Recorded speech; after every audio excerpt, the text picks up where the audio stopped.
राज्यामध्ये लाचखोरीच्या कारवाईत नाशिक पहिल्या क्रमांकावर असल्याचं कळतंय। तर नाशिक शहरापाठोपाठ पुणे, छत्रपती संभाजीनगर यांचा नंबर लागतो।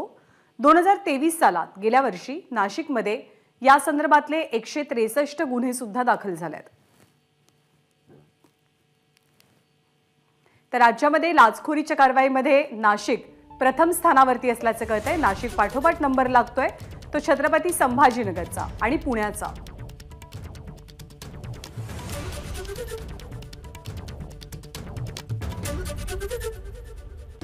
2023 सालामध्ये नाशिकमध्ये लाचखोरी संदर्भातल्या जवळपास 163 तक्रारी दाखल झाल्या, गुन्हे दाखल झाले। त्यामुळे राज्यात लाचखोरीच्या कारवाईत नाशिक विभाग प्रथम स्थानावर आहे, अव्वल आहे।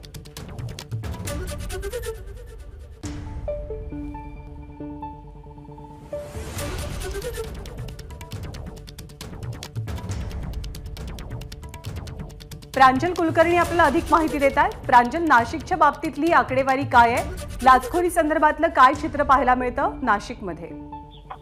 न्यायालयात आपण जर बघितलं तर गेल्या वर्षी म्हणजे 2023 साली नाशिकमध्ये एकामागोमाग एक लाचखोर जे आहेत ते पकडले जात होते।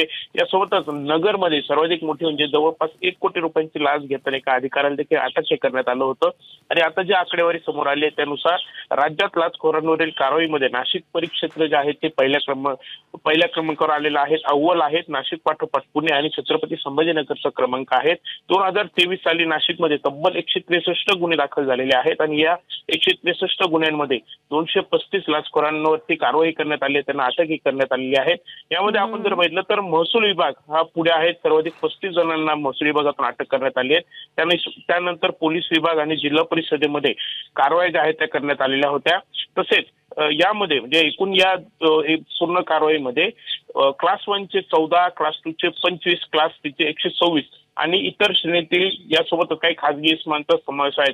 आपण जर बघितलं न्यायालयात खरं तर म्हणजे हे जरी नाशिक परिक्षेत्र पहिल्या क्रमांकावर असं जरी आपण म्हणतो असू तरी मात्र लाचखोरांची ही जी वाढत्या आकडेवारी आहे, भ्रष्टाचार जो हा दिसून येतोय हे नक्कीच राज्याचा विचार केला तर चांगला नाहीये। लाचखोरीचं प्रमाण जे आहे ते वाढत जात असल्याचं चित्र जे आहे ते दिसून येतंय। बरोबर, धन्यवाद प्रांजली या सगळ्या माहितीबद्दल। एबीपी माझा, उघडा डोळे बघा नीट।